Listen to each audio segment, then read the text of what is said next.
Oke, assalamualaikum warahmatullahi wabarakatuh ya anak-anak. Kali ini kita akan membahas tabel distribusi frekuensi dan histogram. Nah, untuk membuat histogram ini, kalian harus mengetahui beberapa langkah ya untuk mencari. Untuk membuat histogram ini kalian harus tahu atau harus bisa mencari beberapa langkah, yaitu kalian harus paham dasar cari batas atas dan batas bawahnya, dan kalian bisa menggambarnya. Setidaknya kemarin kita ada soal seperti itu. Ini kita akan bahas bagaimana caranya untuk menggambar histogram itu. Jadi nanti kalian bisa mempelajarinya terlebih dahulu untuk melanjutkan ke materi berikutnya. Nah, di sini ada soal, ada contoh soal. Ada berat badan 40 siswa, ini di dalam kilogram ya, beratnya dalam kilogram. 40 siswa berarti datanya ada 40 atau datumnya ada 40 ya. Datum dan data. Data itu adalah gini ya, kemarin ada yang tanya juga, datum itu apa Pak? Nah, data itu di dalamnya ada beberapa datum. Jadi datum itu seperti union atau seperti isian dari data tersebut ya. Yang pertama kita harus menentukan jangkauan ya. Kita harus menentukan jangkauan terlebih dahulu. Apa sih yang harus dilakukan setelah menentukan jangkauan? Yaitu menentukan banyak kelas, panjang kelas, menentukan interval kelas. Terakhir, di dalam menentukan jangkauan ini, kalian harus mencari banyak data, ya, banyak datanya ya. Nah, karena di sini sudah tertulis 40, berarti kita tulis ya banyak data 40. Yang kedua, data terkecil dan terbesar ya, terkecil dan terbesar. Karena untuk pengurangan nanti terkecil berapa ini data terkecil? Terkecil 40 kan, 40. Ya saya data terkecil. Satunya bawahnya itu data terbesar.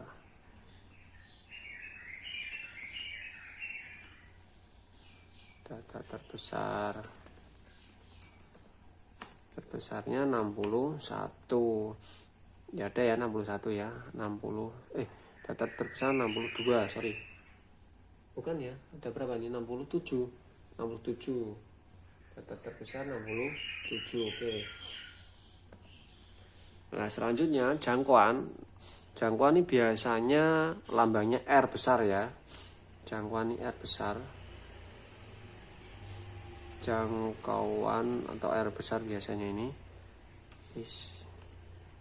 Data terbesar dikurangi data terkecil. 67 dikurangi 40. Nah, ini hasilnya 27. Oke. Ini setidaknya nanti saya akan memberikan gambaran, kalian yang mengisi, jadi tidak terlalu panjang untuk mengulasnya. Seperti untuk menentukan banyak kelas, kita tinggal pakai rumusnya ya. Kita tinggal pakai rumusnya, panjang kelas sama dengan, ya ini kemarin kan belum saya ajari yang ini. Panjang kelas sama dengan jangkauan dibagi banyak kelas. Jangkauan dibagi banyak kelas. Kalian isikan saja, jangkauan sudah ketemu 27. Banyak kelasnya ada berapa itu? Banyak kelasnya ada 6 ya.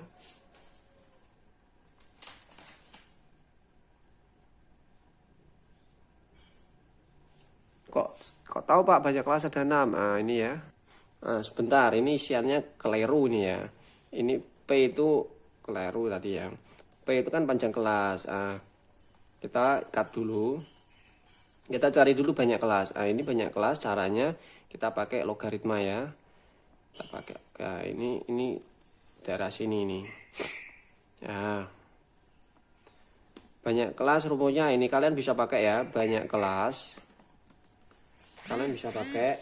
Jadi rumusnya itu 1 ditambah ini sudah pakem ya. Jadi kalian nanti tinggal pakai kalkulator. 3,3 log n. N ini diisi berapa, Pak?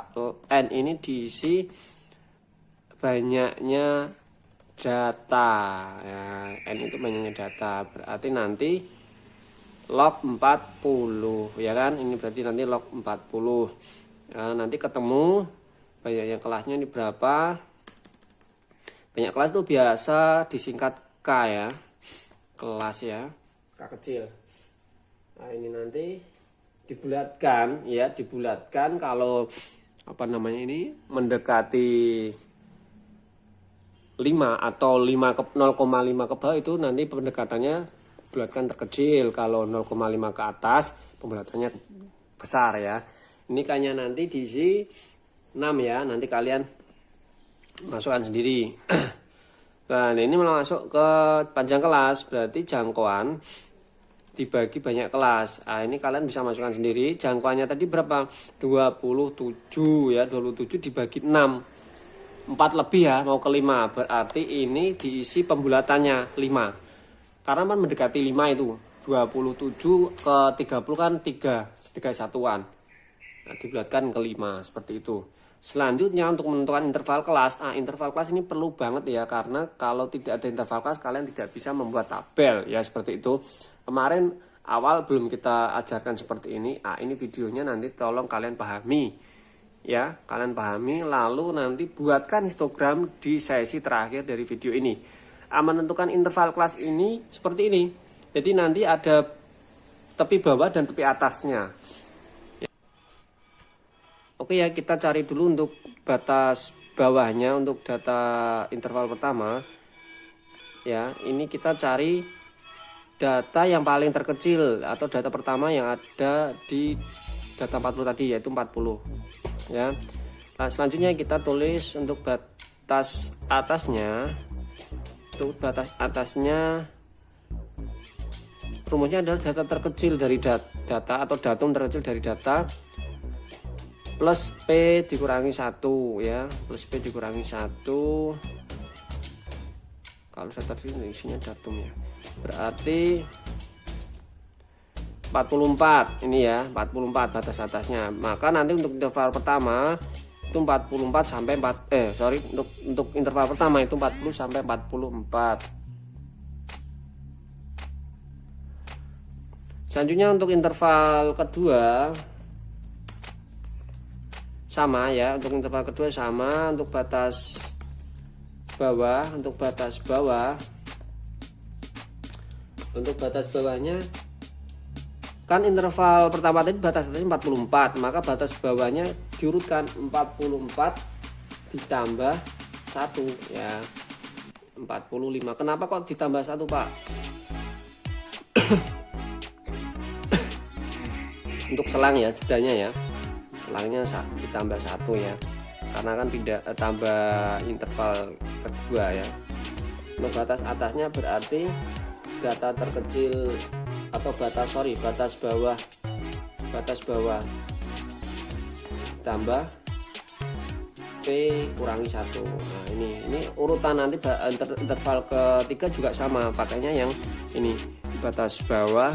Untuk batas atasnya berarti batas bawah ditambah plus min 1. Batas bawah yang mana? Batas bawah di dianya interval ketiga, seperti itu. Berarti ini batas atasnya berapa ini? Batas bawah 45 ditambah P-1 berarti 4. Nah untuk interval kedua berarti berapa? 49. Nah seperti ini ya untuk interval keduanya, 45 sampai 49 seperti itu. Nanti tolong kalian coba gambar, buat tabel dan buatkan tabel dan histogramnya, bentuk histogram seperti itu ya. Ini cuman ini saja bentuk histogram dibuat. Oke seperti itu ya. Nanti pengumpulan di Google Classroom, buatkan tabel dan histogram saja. Oke, terima kasih. Assalamualaikum warahmatullahi wabarakatuh.